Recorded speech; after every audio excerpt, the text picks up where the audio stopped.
Good morning. So, I needed a mental break and I took a vacation. So, this week was a very interesting week in transportation because they came out with what makes a dispatcher okay or not okay.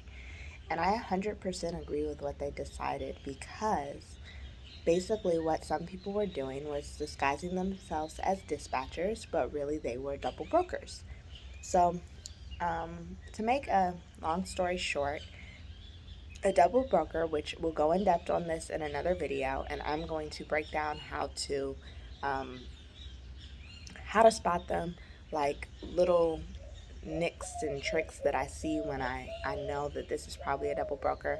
And then if you put a message in the comments, I will send you a list of all the brokers that I know for a fact are double brokers.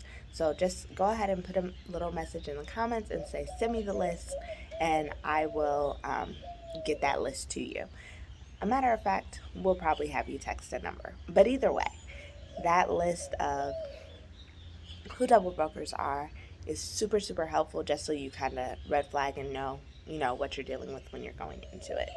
So anyway, back to the new legislation and determining factors of what a double broker is.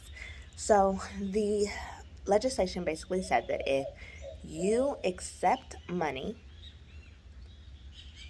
from a shipper or a broker and then provide the money to a carrier, you are a broker. To me, that was common sense. That's what a broker does. So, if you're accepting money from a shipper, from a broker, or for whatever reason, a carrier, and then providing the money to another carrier, you are a broker. You are brokering freight. Which, if you do that and you are not licensed as a broker, you are now eligible for a $10,000 fine. Which sounds perfect to me because the amount of double brokers that are in the industry right now is ridiculous. And there are definitely, people in the US who are doing it as well because I was a victim of it. I didn't know that I was being double brokered on. I didn't understand how important rate confirmations were, how important things were to be in my MC. I didn't know any of that. So, in seeing um, that they came out with this and they identified exactly what it is, I think it's really helpful. Some people will be upset because now that's their money, but stop doing what you're not supposed to be doing in the first place. Like, become a broker or be a carrier. It's not that complicated. Or be a dispatcher and be honest about it. Give the carriers their money and let them pay you on the back end. Don't middleman their money, and be honest with them about the money that they are getting. So now that brokers are identified,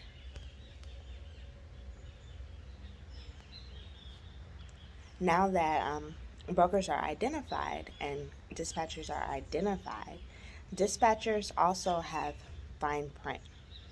So it said that if you dispatch for one carrier, it's very clear that you're a dispatcher. But if you are a dispatching service and you dispatch for multiple carriers, there are rules that you have to follow. Which for us, that's super easy because we did that anyway. We never accepted money on behalf of the carrier. We always provide the carrier got their money first. They were responsible for paying us on the back end.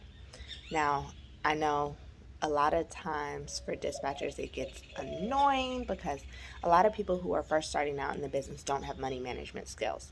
And they see 10,000, 7,000 coming in on a weekly basis and they're like, "Ooh, I have money now."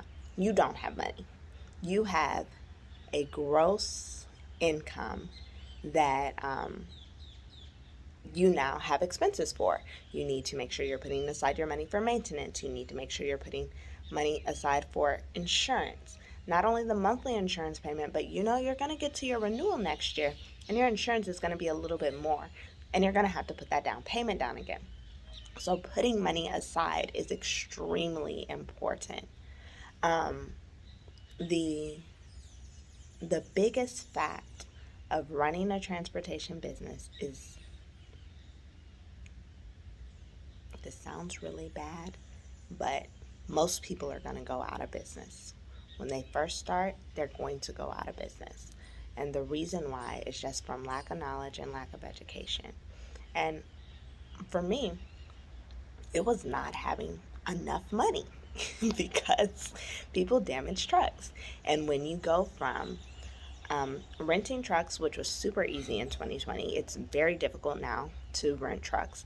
When you go from renting trucks to saying, hey, in order for you to rent a truck, you need this type of policy, and this type of policy is $5,000 a month. I didn't have enough education to feel comfortable paying $5,000 a month in insurance and putting 4 to 6 drivers in vehicles to make sure that I was offsetting that $5,000 a month payment, because the whole reason why I needed insurance in the first place for myself instead of being able to run through the rental company's insurance is because trucks were damaged. So learning those important basics of running and operating a business is super, super important. But don't allow the lack of knowledge to force you into doing something that is unethical, like double brokering. Because now you're in a situation where you're putting yourself in a situation where you're willing to take the risk of a $10,000 fine per event.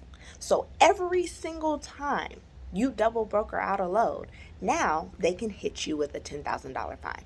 So I'm personally excited because I'm like, look, the freight is drying up. There is less freight out there.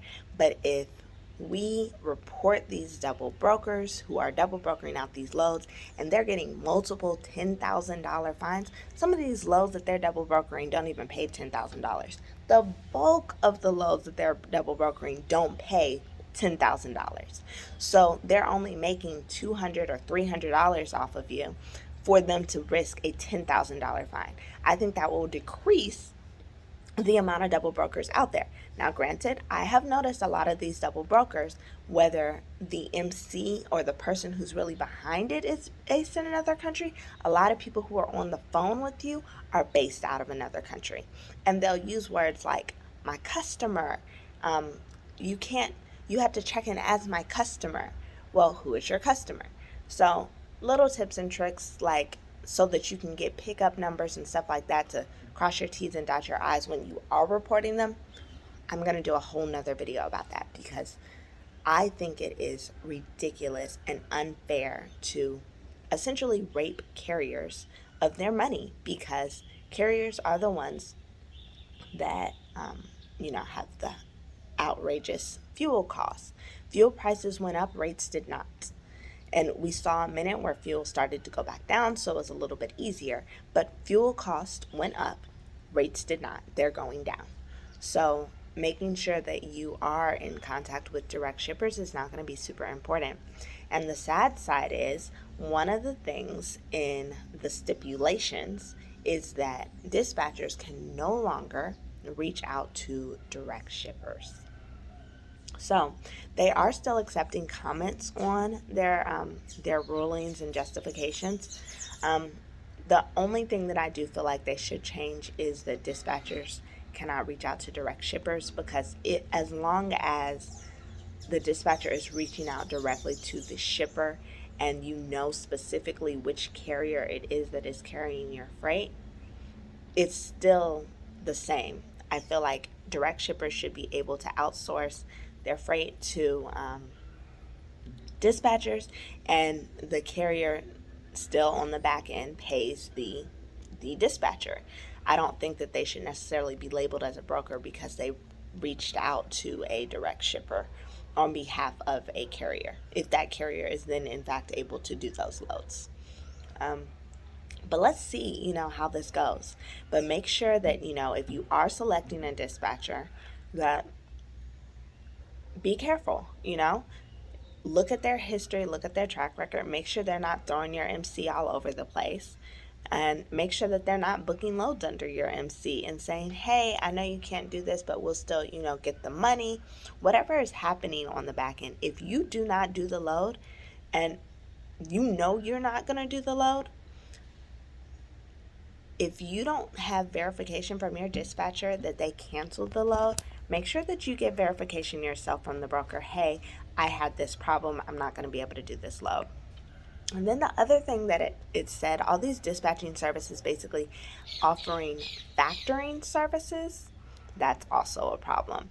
So you can't be a dispatcher and get the money first in any way, shape, or form, basically. Um, but let's just see what happens.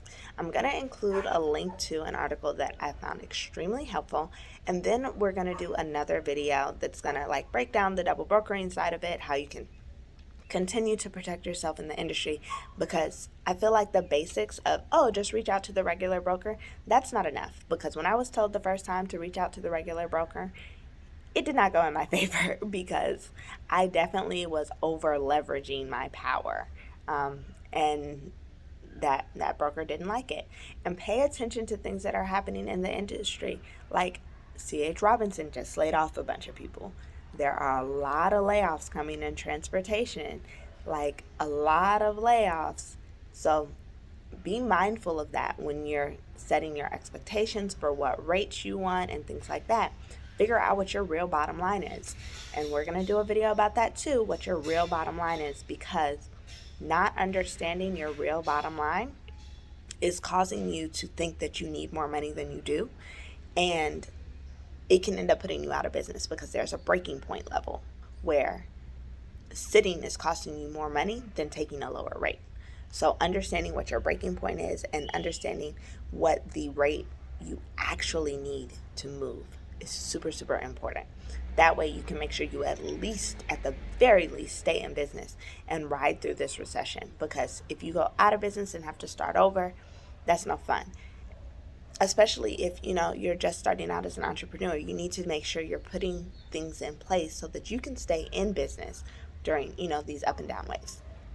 But that's my little rant about the new legislation about dispatchers. I think it's going to keep everybody honest. Those $10,000 fines are going to be for people who are doing things to take advantage of carriers in the first place. And I feel like they deserve a $10,000 fine if they're taking advantage of a carrier, middlemaning their money and taking money off the top that the carrier doesn't even know is there. So double brokers, beware. $10,000 fines are on the way. So I'll see y'all on the next video, and have a great day. Just, be happy, get your ducks in a row, and enjoy your weekend.